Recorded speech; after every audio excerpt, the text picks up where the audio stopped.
We had questions about in the power rankings, the Vikings at 13, and another star coming back from adversity. Yesterday, in a conference call with Denver media, Adrian Peterson said he believes he could have gone straight from high school to the NFL instead of spending 3 years at the University of Oklahoma. He noted that he was in the running for the Heisman Trophy his freshman year, and there were guys that he went into the league that year like Cedric Benson.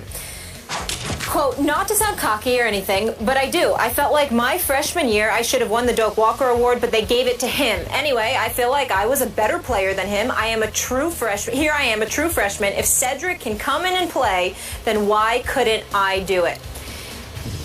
AP brings up an interesting point. Is it time to change the NFL eligibility rules? Who wants to go with this one? I'll go. Okay. Stephen A. Smith. As you know, I've been doing this show for a long time, for 11 years.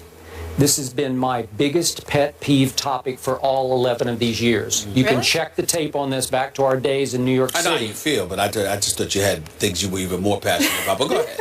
Go ahead. That was bold. No, this is big this for me. Because this is serious. But this isn't just a sports topic. Understood. This is a life topic. Yep. Okay? This is the biggest injustice in all of sports. This issue is basically just unconstitutional. That the NFL is conspiring with college football, basically in cahoots with college football as they scratch each other's back here. Because clearly the NFL wants the players to stay for 3 years so they can better evaluate them and pick them more appropriately in draft slots. Because if you see them longer, as we hear from the NBA folks, you know, how do we evaluate a 19-year-old? We don't know for sure. Keep them in school so we can watch and we don't have to waste so much draft dollars. And obviously college football is right in concert because college is saying, boy, we want to keep these kids for 3 years out of high school in college football. I love college football. I don't love this because it's just flat out wrong. And all we need to know is that basketball has gone from no years out of high school, where you could go straight out of high school, to now requiring kids to go 1 year to college. It's pretty ridiculous, and I agree with you. But baseball has long allowed kids, if you so choose, to go straight out of high school into minor league baseball, or maybe even pretty close to straight into pro baseball, to the major leagues.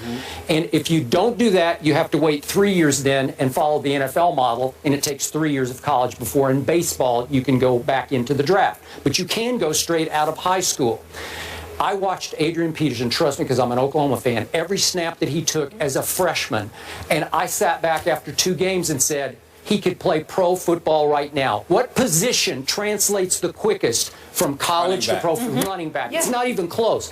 Because it's a position where if you have the God-given ability, they can simplify for you. They can just basically see the hole. Just go. Just let your instinct, let your God-given talent just take over and take you where you should go. It will work in pro football. I know he's not yet quite a man. Maybe he doesn't quite have all of his man body, but trust me, Adrian Peterson would have been just fine in pro football, and he could have saved some wear and tear on his body. And the great irony here, the great injustice is that the most injurious sport of these major sports, the one that is, we all agree, is the most violent, is football.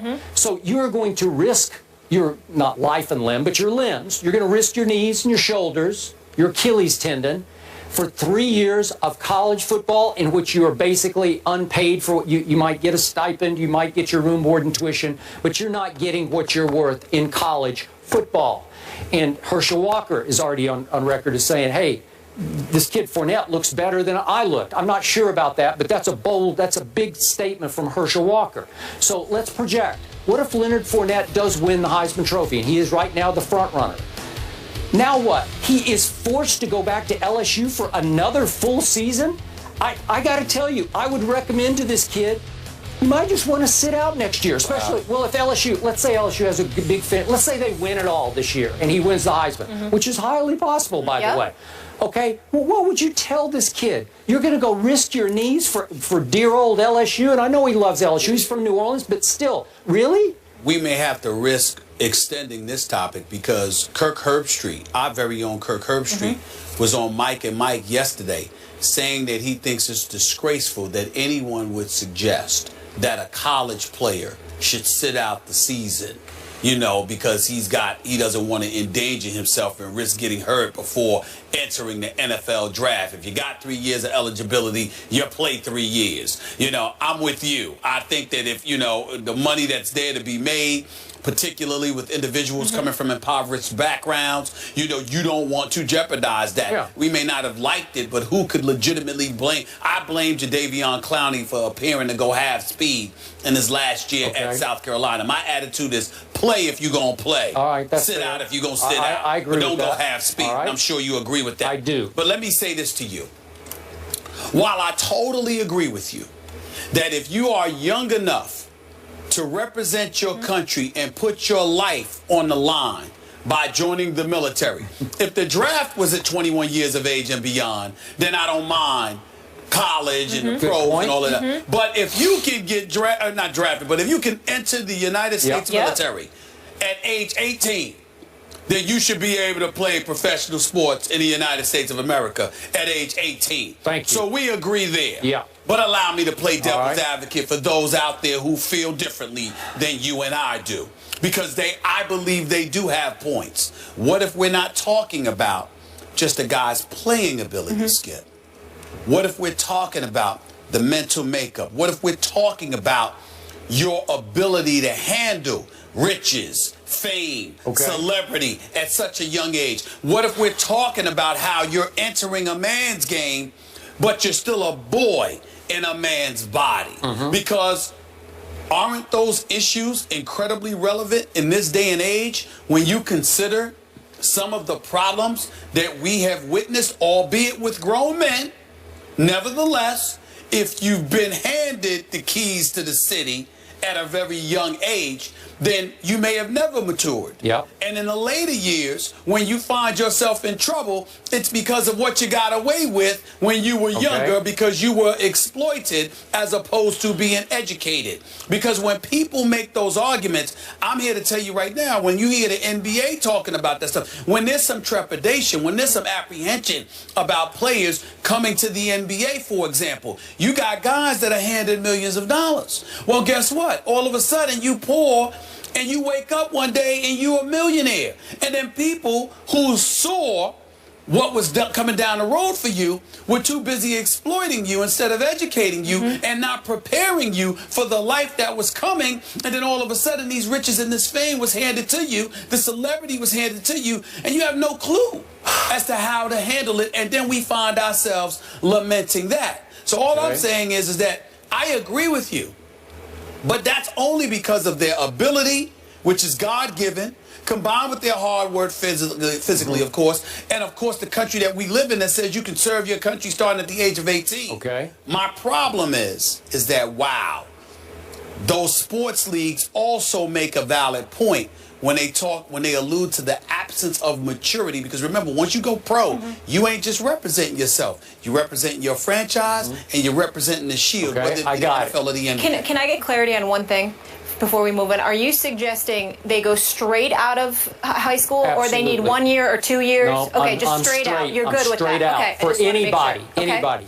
America, America is the land of opportunity. It can also be the land of blown opportunity, to your point. That's right. Would there be some flameouts here, some nightmares, some horror stories? You better believe it. Right. There have been in the NBA back before there was even the one and done rule, right? Yeah. Some players languish on benches and never make it. I could go through several stories. That's right. But my point is, they deserve the opportunity to fail. That's what this country was built upon. Absolutely. You can't legislate them to say, well, you can't be, you know, who knows who could make it? Sometimes there's a LeBron, sometimes there's a Kobe. They're mature enough to cope with and handle what is given to them. Even though the NBA, to some degree, we all know how much I love the NBA, they'll use it as an excuse, what I alluded to earlier. Here's why I don't buy it.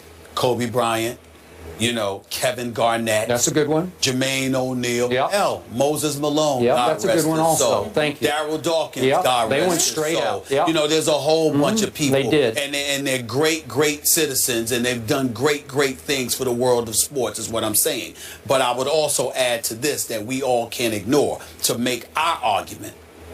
These leagues, the longer it takes for you to allow people into the game, the more cost certainty you have because you're delaying paying them.